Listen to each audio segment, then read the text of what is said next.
महाराष्ट्र में सियासी तूफान के थमने के बाद अब शिवसेना पर कब्जे की जंग तेज हो गई है।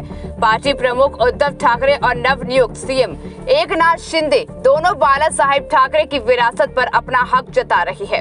बता दें कि एकनाथ शिंदे के नेतृत्व वाले गुट ने उद्धव समर्थक 12 विधायकों के संपर्क में होने का दावा किया है। शिवसेना इन दिनों भंवर में फंसी हुई है।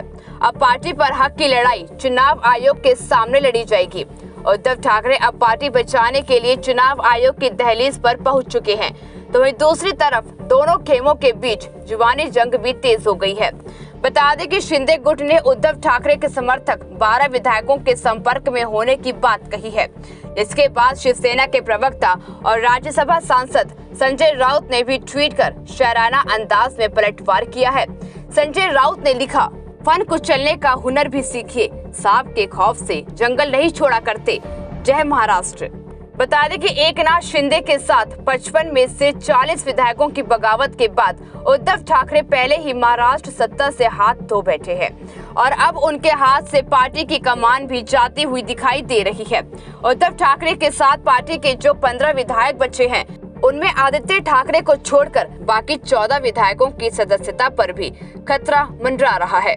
बता दें कि स्पीकर की ओर से अयोग्यता के नोटिस को विधायकों ने सुप्रीम कोर्ट में चुनौती दी है, जिस पर सुप्रीम कोर्ट 20 जुलाई को सुनवाई करने जा रहा है। शिंदे गुट का तर्क है कि उनके पास शिवसेना के 2/3 विधायकों का समर्थन है, इसलिए उनकी सेना ही असली शिवसेना है।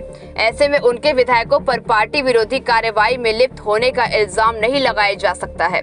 वहीं उद्धव कैंप का कहना है कि 2/3 बहुमत होने के बावजूद कोई गुट किसी पार्टी से अलग होकर उस पार्टी पर अपना दावा नहीं ठोक सकता जिस पार्टी से वो अलग हुआ है। उनका कहना है कि बगावत करने वाले गुट को दूसरी पार्टी बनाना ही एकमात्र विकल्प है। अब सुप्रीम कोर्ट संवैधानिक सवालों पर भी भ्रम की स्थिति को दूर करने की कोशिश करेगा। इस तरह सुप्रीम कोर्ट दल बदल कानून को लेकर स्थिति साफ तो करेगा ही, साथ ही राज्यपाल और विधानसभा के अधिकार और दायित्व को लेकर भी गलतफहमी दूर करेगा। अब यह लड़ाई दिलचस्प बन गई है। देखना होगा कि बाला साहेब ठाकरे की विरासत पर उनके पुत्र उद्धव ठाकरे ही उत्तराधिकारी रहेंगे या फिर Eknath Shinde. Bureau report, TNP news.